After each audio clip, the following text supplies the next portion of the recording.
people of the world. How are we on this fine Monday morning in Spartanburg County? I am Andrew Goforth. This is Shane Pruitt. We are back for our fourth and final episode featuring the music of Kind of Blue and Miles Davis. This has been a saga, an interesting journey. It took on a life of its own, and we're not really going to apologize for that, because that's what we're going to do, is let this thing be what it is. Yeah, no apologies necessary. And, you know, what we thought we could do in 30 minutes turns out it's going to take us closer to 2.5 hours. 4 episodes. So get your popcorn ready. Yeah, we hope that you guys enjoy it, and we hope that you're listening, and we hope that you're hitting the like button and the subscribe button, and that you're commenting so that we can get feedback from you. And we also want you to know that you can now please go and follow us on Instagram. Moving up in the world. We are now on Instagram at DBTN Music. That is Don't Bump the Needle Music. But the hashtag is not the hashtag, but it's at DBTN. That's what you're at DBTN, short for Don't Bump the Needle. So we'll have a Facebook up. You can go there and like eventually here soon. And got some other stuff in the works. Working on a web page, but the Instagram is up, and we will start sharing some information on there as things progress, and as things become available to us, we will make them available to you. If you want to comment on there and let us know what you're thinking, things that you want to see, things that you would like for us to do, go ahead. Reach out to us, and we'd be glad to see you there. Listen to you about any kind of ideas you have. Yeah, so we like I said, we're here. We're live from the shed for our fourth and final episode, featuring the music of Miles Davis and Kind of Blue. Now we're in the meat. Now we're in the meat. Now we're going to spend some time talking about the man himself. Or your dessert. I don't know. It could be either one. You know. Could be either one. Could be either one. I like sometimes the desserts. Oh yeah, that's what the cherry on the top. That's right, you know? man. And gotta get some whipped cream on you. Whoa. Yeah. So today we're just gonna spend a few minutes talking about Miles, and not only Miles, but the influence that this music had, because this is a broad-reaching album that went into other aspects of and styles of music that a lot of people probably don't realize. So that's what we're going to do, and we're just going to dive right in and start talking about Mr. Miles Dewey Davis III. Dewey. I like that name, Dewey. It's different. I don't think about what was the president's name. Was there a president? There was a Dewey, yeah. Yeah. And there's a gentleman by the name of John Dewey. The Dewey Decimal System? No, that's not the Dewey. I'm just saying there's the okay Dewey Decimal System, but yeah, Mr. John Dewey was an experiential educator who has really influenced my approach to education. But I digress. There again, he's an educator again, folks. So yeah, Mr. Miles Davis, born in Illinois, out in Illinois. Was it Juliet or somewhere like that, or Peoria or somewhere around that area? Yeah, I think it was outside of Peoria, in a little town called Alton. He was born in 1926, and considering the circumstances that Miles, pretty privileged upbringing. Pretty privileged upbringing, and for people of jazz musicians of this time, he lived a pretty lengthy life. Yeah. Which was kind of surprising. You know, he liked to indulge in everything. He did, but you know, he was with us until 1991. And like Shane was saying, yeah, he had a pretty privileged upbringing. His father, Miles Jr., was a dentist, which I can imagine at this point in time was that's a prestigious career now. You know, at this point in time for a black man. His father had to have probably been born in the late 1800s, I would think, around that time. I would think so, yeah. You know, and his mother was a music teacher and a violinist, and really at an early age pushed Miles to be a violinist, which I found interesting. You know, man, that hurt my fingers. and I find it interesting that he pushed back on that and wanted to explore these. Yeah, he's an individual, man. Yeah, at a very early age, he was from an the get-go. individual. You know, and that's obvious in his music. It's obvious in his approach to everything. Man. Yeah, he definitely marched wasn't to the buck beat him. of his own drummer. Yeah. And didn't allow anybody or anything to Disrespect him at all. To disrespect him, but also to what's the word, to sway him, to dictate Yeah. what he was going to Yeah. do with his art and his career. Yeah. You know, he was going to do it his way, and As it an didn't artist, matter man. what you had to say about it It's his or vision. who you were. It's his vision, and it's his thing. Yeah, it was. And you know, in 1935, I guess he would have been, what, 9 years old at that He'd point? been 9, yeah. Miles received his first trumpet, And the rest is history. the rest is history. All right, see you guys later. Yeah, I know, right? Yeah, really, that's right. Oh, Andrew gets him a singer in there. Woo! Yeah, there you go, get some knuckles. Yeah, man. Yeah, but yeah, you know, I mean, that's sort of true in a way. You know, Oh, it is the truth. you know, Yeah. he got his first trumpet, and what else do you say? You know, I don't know. You know, I'll say this.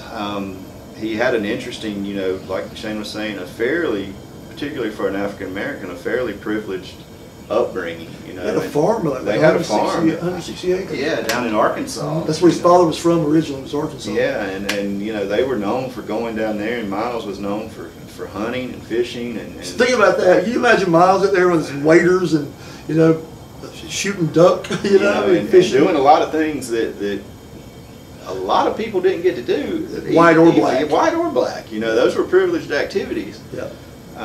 Even Even now. more, actually, in some ways, more so now. I think so too. More so now. You know, so he had a very interesting upbringing. You know, and I think at a pretty early age, particularly in high school, you know, is when he first started facing racism directly and discrimination. You know, because he was at 15 years old, he was in the St. Louis Lincoln High School marching band, and he tells stories of what it was like to be an African American. Because he had predominantly white marching band. Yeah, he had, you know, for a black man, he definitely had some abstract features almost. You know what I'm saying? As far as like the structure, his you know, he was a beautiful person, man. He glowed. He had a shine to him, you know. And I think that scares a lot of those people. Well, it will scare people. It will scare people. You know, and I read an interesting quote from him, you know, when he was talking about this high school experience of being one of the few African Americans in this pretty much all-white marching band, and how the discrimination that he faced at the time was very difficult for him to deal with. He didn't understand it, I'm sure. But he also talks about how much it motivated him to be the best musician, and how he took this negative. You can either use it as a stepping stone, or you can use it as something to break you down. You know, took this negative, horrible experience that no one should have to live through, but use that to foster his playing and his talent and his abilities as not only a musician but as a human and a person. And I think this you will see later. Absolutely. Through his whole life. Through his whole life, you know, with the way that he interacts with, approaches the whole thing, man. with people, particularly white people. Yeah. You know, throughout his career. We were talking about that just a little bit ago. You know, I mean, at least he didn't classify. He had every right to classify all white people, because all the experiences, as we'll find out, all the experiences he went through. At least he didn't classify the white race as all like haters. He met you on a level as a man or a woman, and let you decide if you really going to slit your own throat or. Yeah. You know. Well, and I think also the part of that, and we were also talking about this, is how he wasn't going to sacrifice the music for the color of someone's skin or whatever, you know, whatever made you different from him. He wasn't going to sacrifice. Can you do what I need you to do? You know, and that's a theme. Can you interject yourself into it? And that's a theme throughout, especially his professional career, is that, you know, he wasn't afraid to bring these white guys in and give them a place to not only shine, but a place to contribute to a greater whole. Find their voice, you know. Which, in my opinion, is what served him best as a musician, is that his ability to see this greater, the visionary, the greater whole. He's the ultimate visionary, man. And you know, in every format that he ever played with, it was always about serving the music, his artistic. That's right, man. The music comes first. You know, and this is a guy, you know, in 1944. I guess he would have been 17 or 18 at this point. 17, 18, yeah. You know, this dude debuted in a band. I know, right? Mind-boggling. That had Art Blakey, Dizzy Gillespie, and Charlie Parker. I mean, you know, think about that. Dizzy's one of the most premier trumpet players, and then what are you doing? What's this kid coming in? Yeah, who's this 18-year-old kid? And Dizzy's from Sherrill, man. He's born and raised right here in South Carolina. Yeah, you know, Sherrill, South Carolina. Yeah, and you know, that's, you know, to me that speaks volumes. You know, just being able to step into that role. I mean, that's as a kid, I mean, really, and thrive.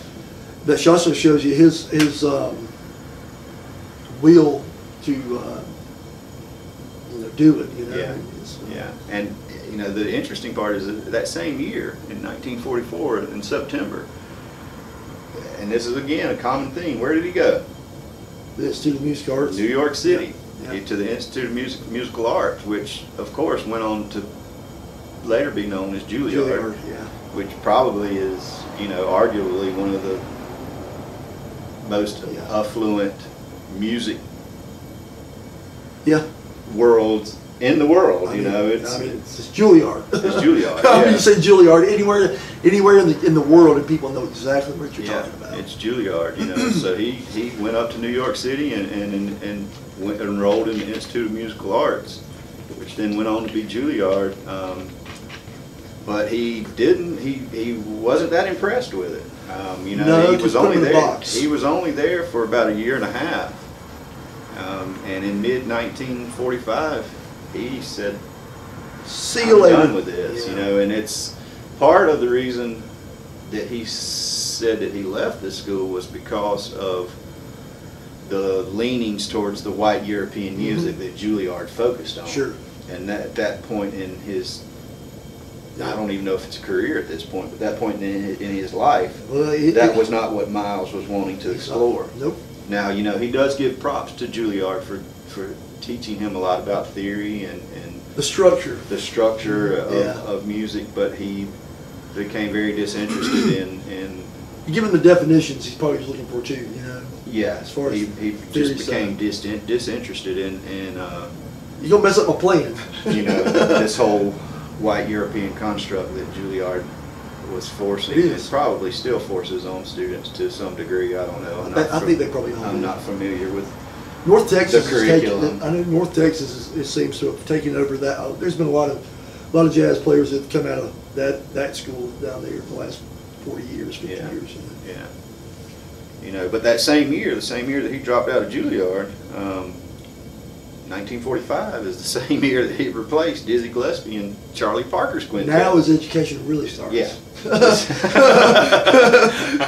And that's true. And that's true. You know, this is where it. Playing with Bird, man. Come on, man. Yeah. I mean, what do you say about that? It's. You got him hooked on junk too during that period. Well, you know, that's. I hate to say it, but it's the truth.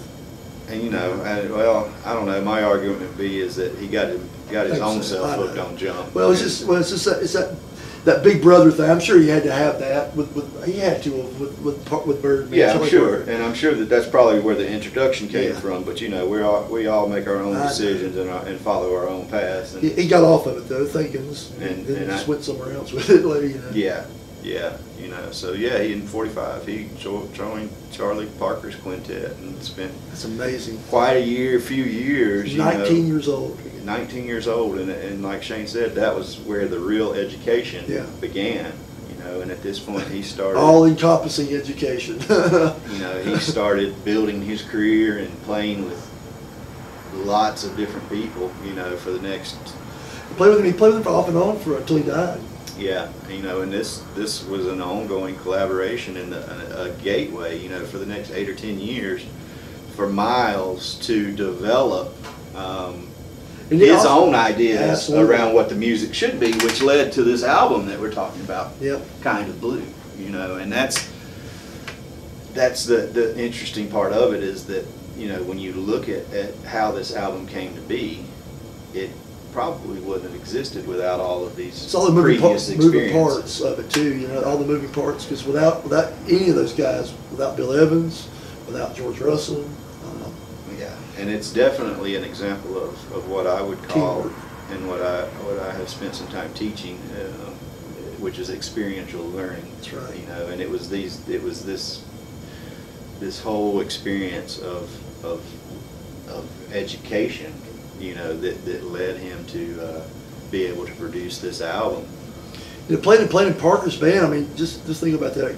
If you're anybody in the jazz world, you're going to go check out Parker if you're in New York at some point. Yeah. You know, and so it probably also helped him to meet a lot of different people that came through, and they said, man, you know.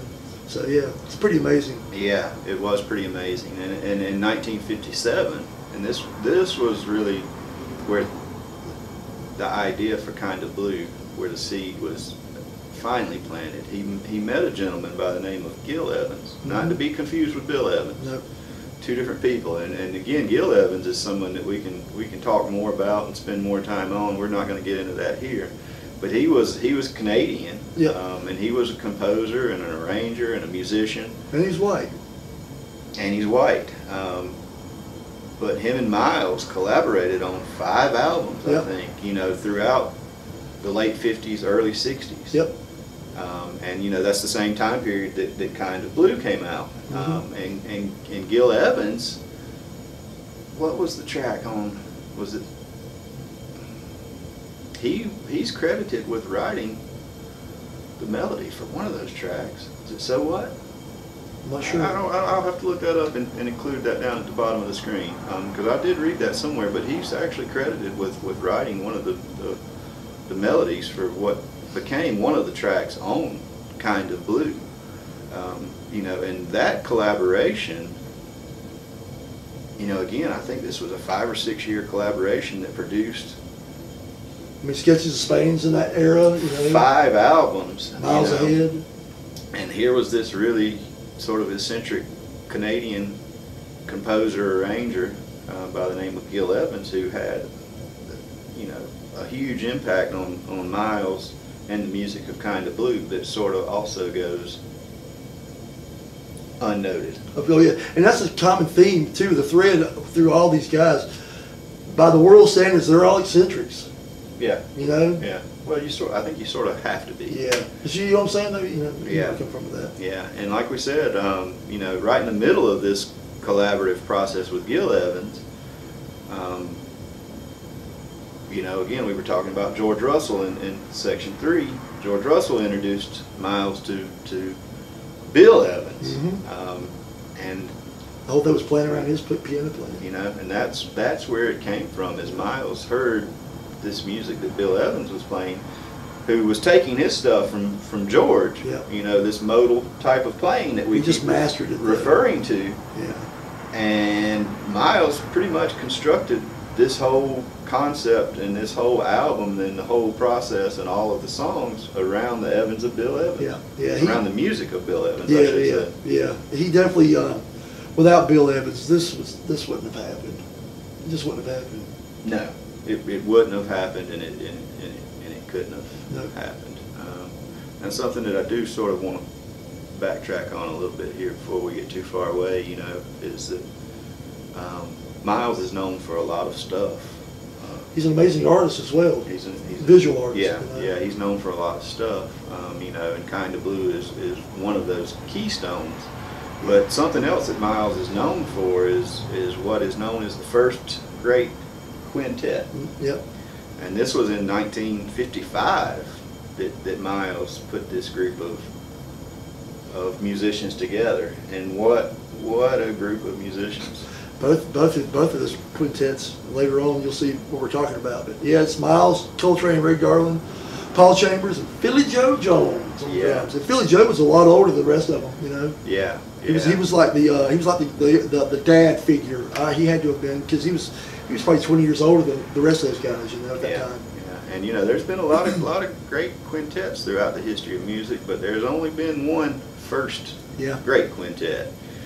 And you know, these guys didn't play together for very long. It was short, you know, but they did do one recording session in '56. And that album actually, because Miles had some contractual thing going on, the record company wouldn't let him release this music until 1957.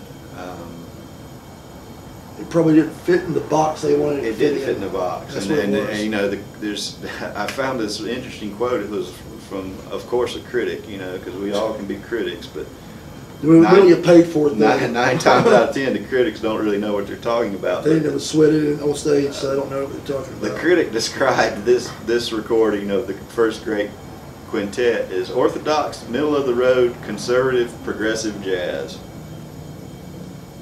Some white guy in the office like that. I mean, anybody who's going to describe it as middle of the road, you've lost me there. You've lost my respect there. Anything else you say from here on out is completely not going to be dealt with. Yeah. You know, I mean, when you look at the people in that band, and you know, again, it's sort of like the band on Kind of Blue. It wasn't really a band. No, it was just a bunch of geniuses. It was just a period of time where Miles, in his genius, saw an opportunity to put these guys together. Yeah, and it says a lot about him too, just to say that, hey, he could easily make this about me, that this dude, you know, but he doesn't. He wants to share it. It's his vision, and you know. And it was a lot of these guys who went on to also, well, not a lot, but a few who went on to become what was the band for Kind of Blue too. You know, so this would. That's where it started. Yeah, that's where it started. You know, this would have been '55. You but, know. Bill Evans again. He wasn't there. You know. And then you know in '57 when he met Gil Evans and then went on to meet George Russell and to meet Bill Evans, all of these pieces began to come together, and Miles' vision was able to then manifest itself in reality. Oh yeah, he's psychic. He actually could tangibly touch it now. You know. Yeah, you know, and like we said, several of these people trained. Paul Chambers, all went on to record on Kind of Blue in 1959. Rick Garland already had his career, but even before, you know, and he was older too. Of course, the great Bill Evans replaced him. Yeah.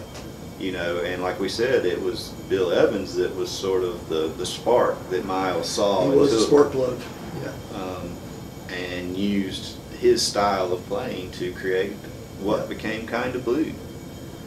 Yeah. In 1959, you know, Kind of Blue was recorded and put out. You know, and there's a really, and you know, Miles could be a polarizing character. Yeah, absolutely. You know, it probably depended on the day too. Probably depending on the day. You know, there were people who loved him and there were people who hated him, and not much in between. There wasn't a lot of gray area, for lack of a better term. At least you know where you stood with him. You know what you're getting. Yeah, you knew where you stood, and you know, white people oftentimes were intimidated, but also, you know, took the brunt of a lot of this. Yeah, it's hate. Not hate, aggression, I should say. Aggression, you know, and again, rightfully so. You know, I mean, when you look at the history of our country, it's you know, that's. I mean, 10 days after the Kind of Blue was released, he was walking a white lady to her car, a friend of his. And the cops saw it, and they come up and bashed him in the head with a billy stick. Yeah, and the interesting part about that is he was playing in the club. It was playing at Birdland, you know, and was simply walking a friend of his, a white lady, to a taxi. Escorting her to a taxi, and there was a police officer there, and there were words exchanged, and they literally ended up just like Leadbelly. Somebody didn't see, but they saw something they didn't like. Yeah, and they, you know, it was a beating. It was a full-on beating, you know, and there's pictures of him find online. Yeah, there's pictures, and you know, he had to go to the hospital and had to receive stitches, and was charged. I know. With a whole laundry list of disorderly conduct and all kind of stuff. Of things. But here's man. Yeah, and charged with like assault against an officer of the peace. A peace officer, right? See, people, you got to remember back in the days, these people were called peace officers, not police officers. Yeah. You know? But here's the irony of it is that he was eventually acquitted of all these charges because it was. Sounds like one of the judge wasn't on the take. Well, and it became obvious that this was a lynching. Of course, this was nothing but a lynching. That still don't stop them, man. From of a man who was at work. I know, man. Who was at work and on set break, smoking a cigarette, walking a lady to her car. Yeah, and ends up in the hospital, beat down by 2 cops as a 3rd cop sat and kept anybody else from intervening. Yeah. Yep. And that's and these were all white cops too. So we're not hating on Whitey, but we're just giving the facts. We're just giving a context as to why Miles Davis probably. He has every right to feel the way he felt. Yeah.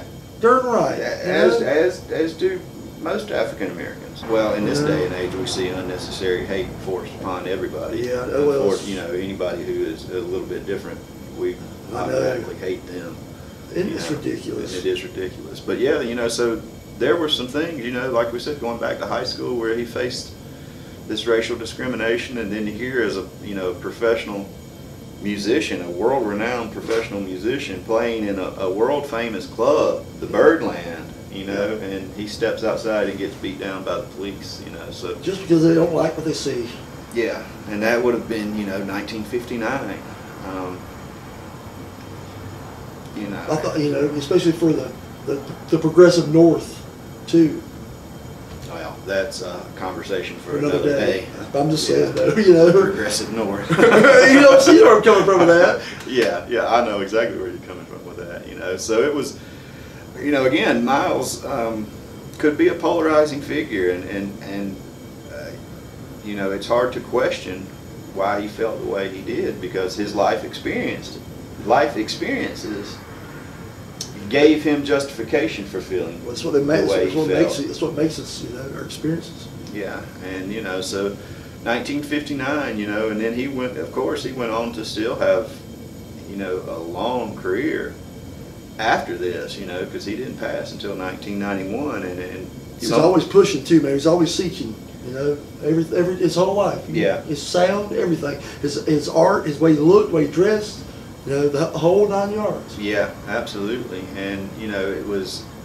He brought the cool factor to jazz. He was a cool dude. He was a cool dude. Yeah, and in 1963, he formed the second great quintet. He got a bunch of youngins, basically. He did. He played with a bunch of young people, and it sort of changed the dynamic. James Brown did the same thing. Of what jazz was perceived as, and a lot of people attribute that to Herbie Hancock. Yeah. And Herbie Hancock introducing the Rhodes piano. Yep. Yeah, big time. Yeah. Which sort of changed everything. How jazz. Korea, the rest of them after that. Yeah. Tony Williams was the other one, man. His ride cymbal were, for all you drummers out there, y'all know.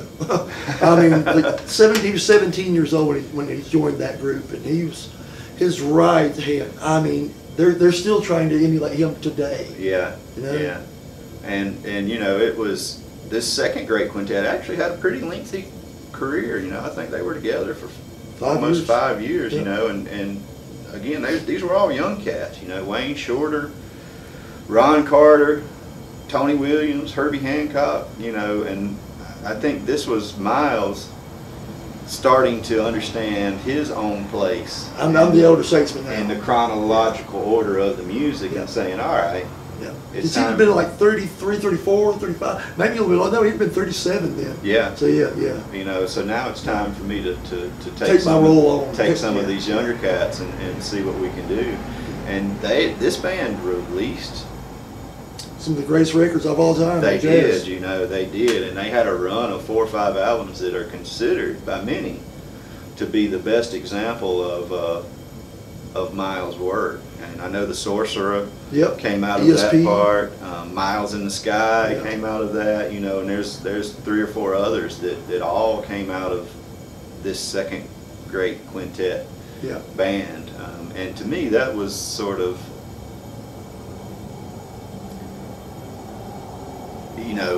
seeing Miles go from and he was an innovator his whole career, but seeing him go from wanting to be, what are the words that I'm looking for? I can't find them, but you know, it was almost like at this point he was willing to step into the shadows a little bit, absolutely, and allow this new generation of players. He had all the wealth of experiences and stuff like that, and so he's like, now I'm gonna find some cats who I believe in, and who are teachable. Yeah. And also have a voice. Yeah. But and not necessarily have to be the thumbprint. Exactly right. Yeah. And I think that's right. I think that's where I gained some respect for him, because it was his time to do it. Yeah, and he had the self-awareness enough to a lot of people's ego wouldn't allow them to do that. You're right. You know, they're going to want to stand out front and center. That's what I'm saying. And it be them rather than allowing this venue for these young guys to. And when you look at these young guys, the careers that they went on to have, every one of them, man. You know, it's funny. We were talking about, I think in episode 1, of which jazz album was the second highest selling. Toss a coin for the rest of everyone who's ever behind Miles Davis, and I looked it up, and it turned out to be Herbie Hancock. Yeah, it was Herbie Hancock. I'm not surprised by that. Was the second greatest. I think I said might have been I Love Supreme. But yeah, Love Supreme's pretty far down the list. I think it was. I can kind of see that too. And you know, I think that I had mentioned Dave Brubeck. Yeah, Take Five. Take Five. Yeah. But that one came in at third. I can see that. Yeah. You know, so yeah, you know, these guys that he was playing with in this second grade quintet went on to do some great stuff and have some really good careers. Herbie Hancock's still out there playing because of him. Yes, he is. Yes, he is. I mean, granted, he can play, but without Miles, I don't know that you know who, or the masses wouldn't know Herbie Hancock's name. Yeah, per se. You know, and the interesting thing with Miles is not long after the second grade quintet, he decided that he needed to step away. Yeah, I've read that he got into other extracurricular activities and holed up at his apartment in New York and did a lot of art and did a lot of drugs and wrecked a lot of Lamborghinis. You know, so there was a 5 or 6 year period where he was essentially on hiatus. Yeah. What they described as a hiatus. I mean, granted, he had to rediscover himself. He had to reinvent himself. I mean, granted, think about the man. His print is he's going back almost 3 decades at that point, you know. And so it's like, what do I do now? What do I have left? Yeah. You know. Yeah. Music was changing so much. Disco was coming in at that time too. And you know, as you got into the '80s and the music world really began to change, because video took over for what some people would describe as a worse. I mean, you know, I don't like to describe things as better or worse, but it was definitely different. It wasn't people really testifying on their instruments. It was more about the image than it was the song or the art, and then video killed the radio song. Yeah. You know, so he took a hiatus, and apparently that break was beneficial to him. You know, I think that break did add some longevity.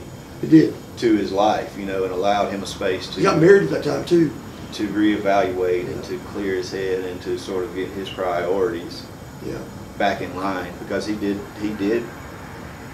come back and have a comeback, you know, in the early '80s, 80 to 85 or 86.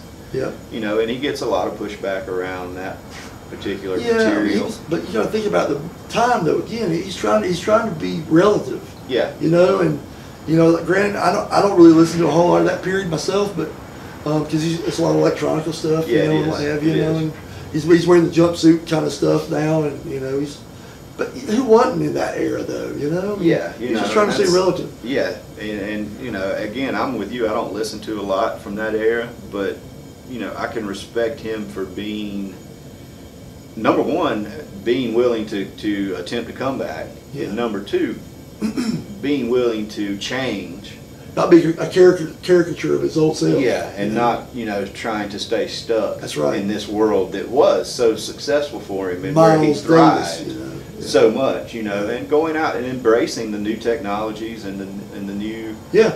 ways of presenting Open-mindedness. music, you know, for good or bad. You know, it was what it was, and I respect him for you know, being open enough But he to even had pursue Cole, those avenues. He even had Schofield in that, some of those groups at that time, and he had Mike Stern. Yeah, you know, some great players, at man. that point, you know, he was still Vital.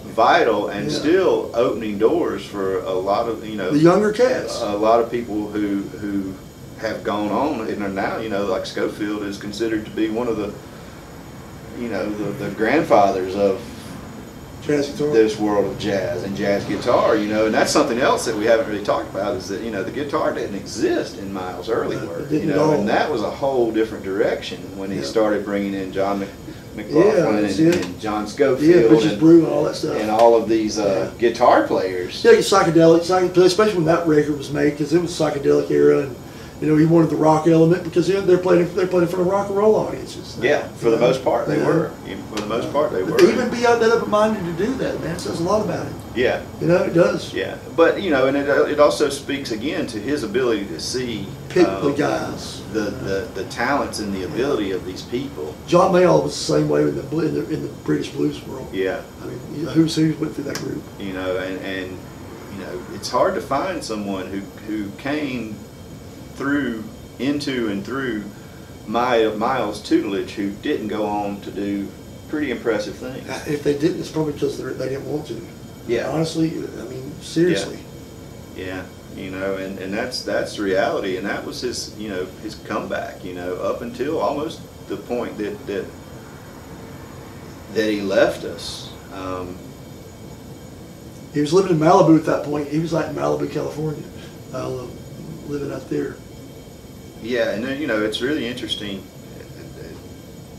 There's a lot of speculation and assumptions around Yeah, 'cause why he. I mean, it's known that he died. That He was looking frail, and, you know. he was looking frail, and they had to put a tracheal tube They did. in to help him breathe, and that I think it just freaked him out, and he sort of went into this, you know, panic Seclusion attack, again. which caused this hemorrhaging, Yeah. which, you know, then led him into a coma. I mean, you're a trumpet player. Yeah. Now you got a trach in your throat. Yeah. I mean, I don't Yeah. blame him. And, you know, he went into this, you know, had this tracheal hemorrhage, or I don't know the medical terminology, but, you know, It went into a coma. went into a coma, and Yeah. and that led to his death. You know, some people speculate that what caused all this is that he had developed the HIV/AIDS virus in that time. I don't know if it was intravenous drugs or his promiscuity or whatever. I have no idea. And it, you know, it could have been any of that. It could have been any you of know, that, right. because it was known that he Yeah. was a heavy drug user. Yeah, he was. And he was known to run around with A lot of the women. women as well, Yeah. you know, Yeah. and you know that was at the right at the beginning of The whole thing, the yeah. HIV/AIDS That's right. outbreak, That's where right. people didn't really know or understand what it was or how to avoid it, you know, and that sort of It's thing. true. Yeah. Um, The education was not there for it. no, Not that period. You know, so unfortunately, you know, that he left us in 1991, but you know that was after a very, very amazing and spectacular career. He might have lived 1,000 lifetimes in his life. It's, yeah, I mean, you know, we experiences. haven't even No, we began haven't. to touch on, you know, what he's done. You know, this is a guy, and you know, we've talked about a little bit about all of the music that all of the people who recorded Kind of Blue have created. And think about this for a minute. Miles Davis created 51 Of his records. studio albums. Of his own stuff. 51 studio A lot of albums. songs to write, man. Can you imagine that? You know, you sign a contract with the man, and you got to produce. We expect 2 records this year. You got to show up and do them. Yeah, You know, yeah. he's on the road. He's got being pulled and tugged out all the time. How do you find the time to write that many songs? But You he know, did. it's mind-boggling to me to you know, think about taking on the task of recording 1 album. Yeah. You know, but Well, then they to think did- about 51. But it's a different process too for jazz guys as It opposed is. to the rock and roll world. It is. It's like we were talking about on the first one. You know, they come in there and they set it up in the studio with 2 microphones, man. That whole record's recorded on 2 microphones in a room, and it captures the performance. Yeah. You know, Yeah. it's a lot different. You go in there and you work on drum tracks for 3 freaking weeks. Yeah, man. yeah. Well, I did a little bit of research, and I included some of this in the first one, you know, around this idea of production, and I was just get out of their way. Doing some, you know, and essentially we've talked about that. There was almost no production on this album, and then I looked up Sgt. Pepper's because I was just curious, and there was almost 340 hours of production that went into that album. Now, to make a bunch of noises. You stack those two up side by side, and I'm choosing Kind of Blue 10 out of 10 times. Yeah, I mean, yeah. You know, I can appreciate the Sgt. Pepper's album and what it is, but you know, it almost becomes something. It almost isn't. It's not music. Yeah, that's what I was getting ready to say. It's almost more a work of art. That's right. At that point, it is. Then it is a work of music. Yeah, and I don't know if that was so much John or Paul, or if that was George Martin's. Oh, well, and I think it was a collaboration of all of them. Yeah, you know, I think it was just a different process. You know, and again, who am I to question another artist's I know, but process? But for me, it's not in the moment. I put it that way. No, it's definitely not in the moment. You know, that's the thing. If you go back and you look at the albums that are on these lists, you know, these all-time great lists, and you look at the amount, number one, the amount of budget and the amount of production that went into the albums that stand above these, it's like, wait a minute, how are you going to take an album that would cost less than $2,000 with no production? It's a masterpiece. And tell me that this one that cost $75,000 and 400 hours of production is a better work of music? No, it just took you that long to get it right. Yeah, right. Does that deserve a BBC right there? The Beatles Bash. Yeah. We'll get that one in there. Yeah, you know, so here's a guy that recorded 51 solo studio albums, recorded 36 live albums. 36 live albums. We're talking close to 90 records. I mean, you know, what we're talking about there is, you know, think about the context of the Grateful Dead and their Dick's Picks. Yeah, there's a lot of those out there. Where they had an archivist whose whole purpose was to focus on their live material. Yep. And I'm not sure that they've released 36 live albums. I don't think so. You know, and here's a guy that did it, you know, on his own. Yeah, that's right. You know, 36 live albums. I think I said it in maybe the first episode. You know, I've read, it's the truth. Columbia Records would not have happened without Miles Davis. Yeah. Would not have happened. No, that's no doubt. You know, so you know, 36 live albums, and then here's another really astonishing fact when you look at his collaborations. He's recorded on 72 albums. We're talking 168 or roughly around that many records. Man, that's as much as Jimmy Cobb's a minute ago we were talking about. Yeah, you know? Yeah, it is. And that's just a leader, most of it though. Mm-hmm.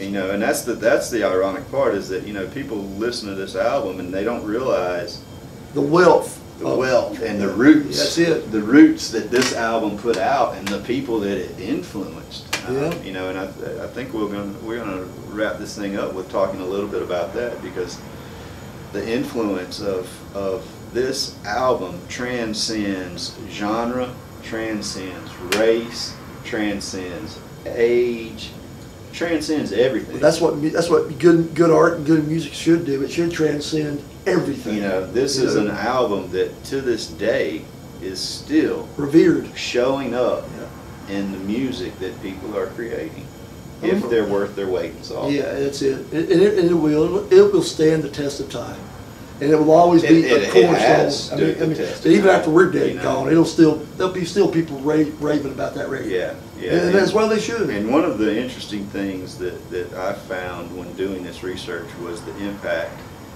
that it had on people that you may not necessarily think. You know, and finding these musicians who were sharing this impact.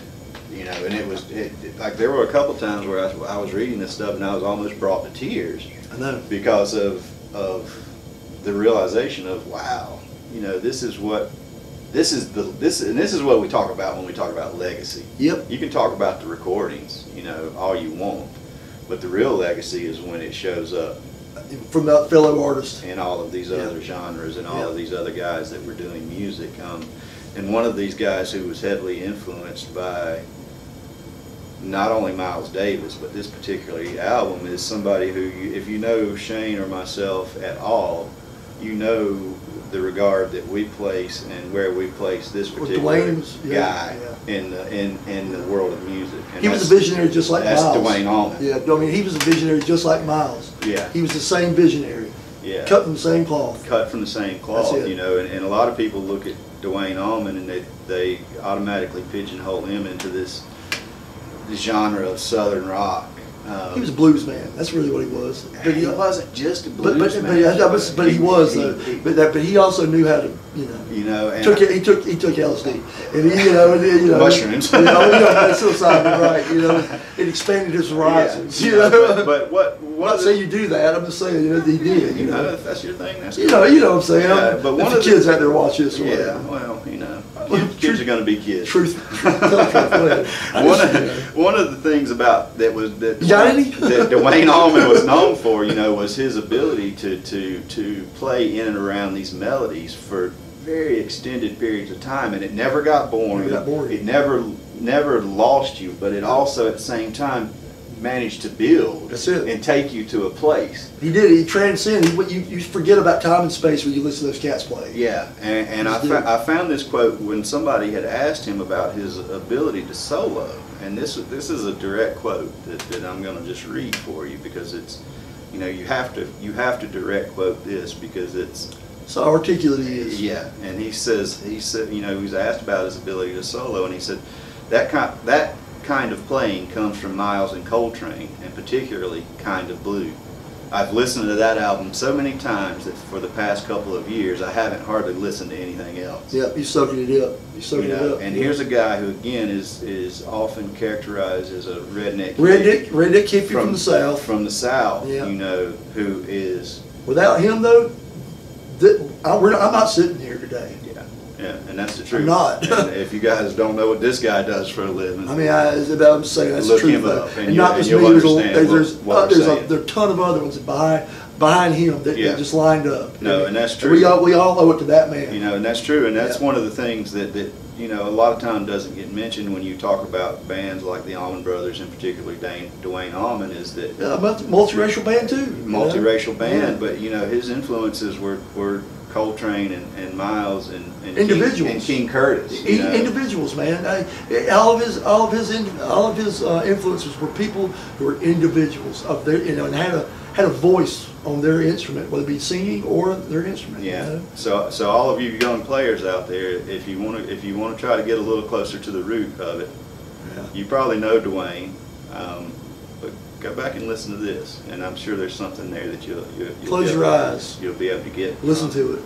And that's someone who I won't speak for Shane, but I hold in super high regard. Man, he's not only as a guitar player, but as a person and a musician. And he was the same way like Miles too. He had that ability to reach inside these people and just turn it on for them. Yeah. And that pilot, once that pilot light was lit, man, it was lit. Yeah. And he did it.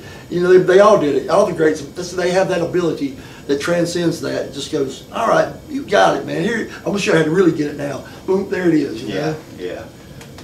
And that and that's the reality of this music that we're talking about. And somebody else that I found a very, very interesting quote, and this quote is not a direct reference to this album, Kind of Blue, but it's more of a reference to Miles in general. And there was a time, I don't remember if it was the Fillmore West or the Fillmore East. I want to say it was the Fillmore West. It was the West.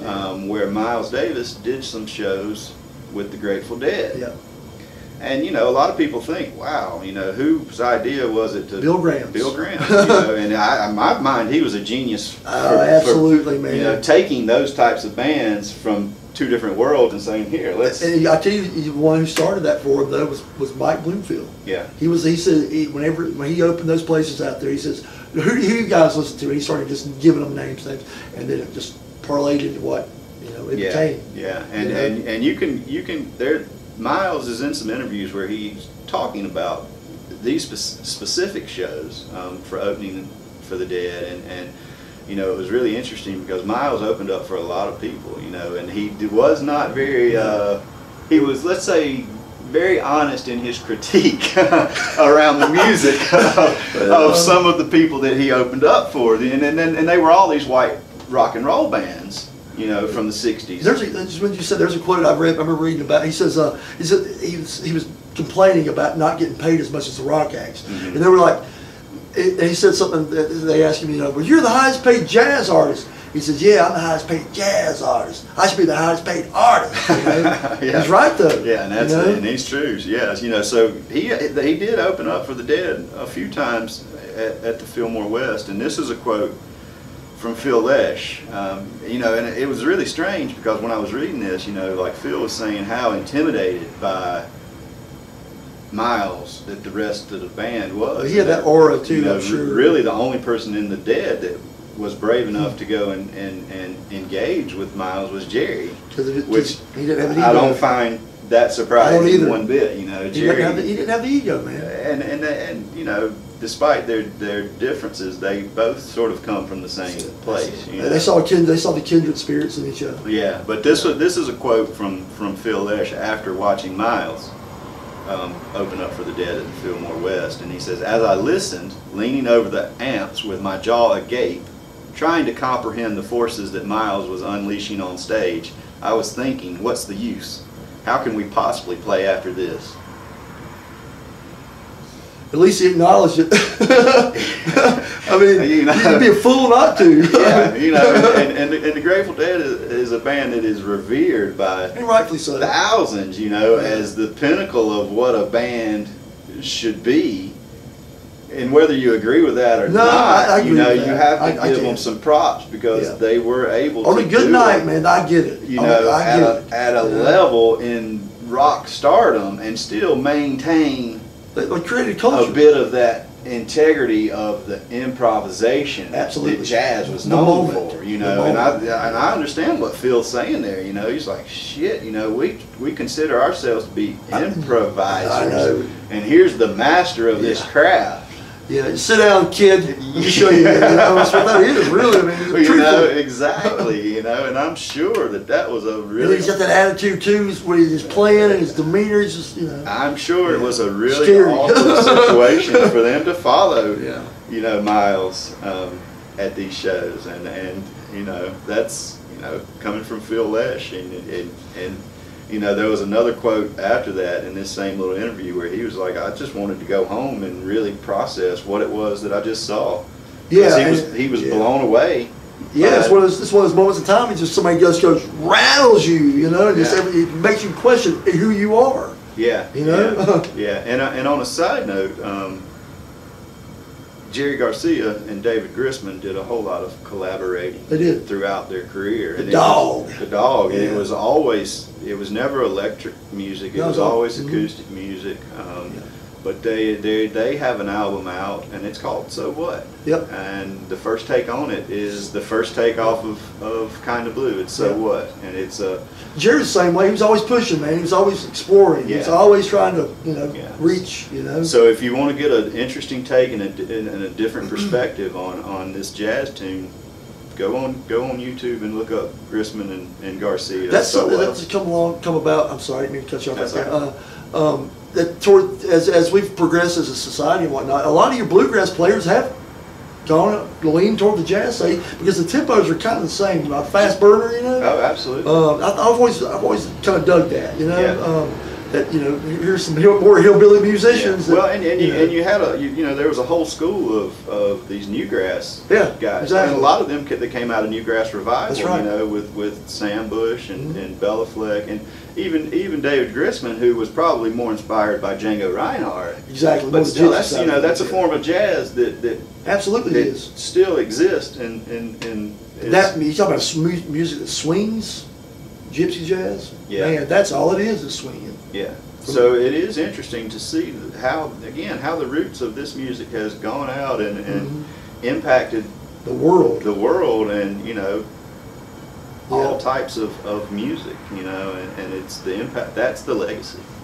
It is his legacy, man. You know, it's quite a proud one. We should have. I mean, like I said, I've said it in the very first episode. I feel like the only thing America really has to offer the world of any substance is our music and arts. Yeah. And if everything else we do is pretty much destruction. You know? And superficial stuff that It's- doesn't yes. really carry much weight in There's the, no in the validity long to term. it. Yeah. No. You know, and so that, you know, we touched on Dwayne Allman and Phil Lesh, which both belong to iconic bands. You know, that They're have huge influence. They're there for the ages, man. On the world of music we know. We're going to finish with a quote by someone that comes from the jazz world and someone who shared time with Miles He Davis. played with him, yeah. And this is a quote that is referencing the music of Kind of Blue, and to me it sort of puts it all into perspective and wraps it up and puts a nice little pretty bow on it. And this quote is, "It's one thing to just play a tune or play a program of music, but it's another thing to practically create a new language of music." And that's what he did. And that's what Kind of Blue did. Yeah, that's what it did. That's what it did. Yeah. You know, There's before it and there's after it. You know? and Kind of Blue was a new language of music that the world had never seen, and had it not been for the genius of Miles Davis and for him to have the awareness and the perception of being able to take all of these influences and see all of these different players and bring them together, we wouldn't have this album and we wouldn't have this music, and we wouldn't have a lot of the bands that we all love to listen to, even, you know, without a doubt. Yeah. Yeah. So do yourself a favor, go spend some time with this album. There's a funny quote before I forget it. Let me say this. There's Isle of Wight. It was a big festival over in England. There's one Jimmy he played right before he died. And Jack DeJohnette's a drummer, and they're backstage, and Jack DeJohnette's he's back there just munching down all this food. You know, he's like, "Hey Miles, man, you try this food?" Miles goes, "I didn't come here to eat." you know, it says it all about who he was as a person. You know. Yeah, and that's Kind of Blues, folks, and you know, again. You can edit that out. Yeah, and if you hear anything up top, that's a squirrel. That's on a squirrel on the tin roof, on the hot tin roof. We apologize for that, but at least it's not a tornado today. yeah, at least it's not a tornado. So yeah, that's it. That's all we got for you. This has been Kind of Blue. This is Don't Bump the Needle. We will be back in a few weeks with our next episode, which is going to be the band, music from the Big Pink. We're looking forward to that one. We're going to try to do some different stuff. And I think on this one, this was such a long, you know, but informative sections of things we've done. We're going to take a bow for this one. We love y'all. Don't forget to like, share, subscribe, comment. Check us out on Instagram at DBTN Music. That is Don't Bump the Needle Music, DBTN. Be kind to each other. We'll see y'all soon. Peace.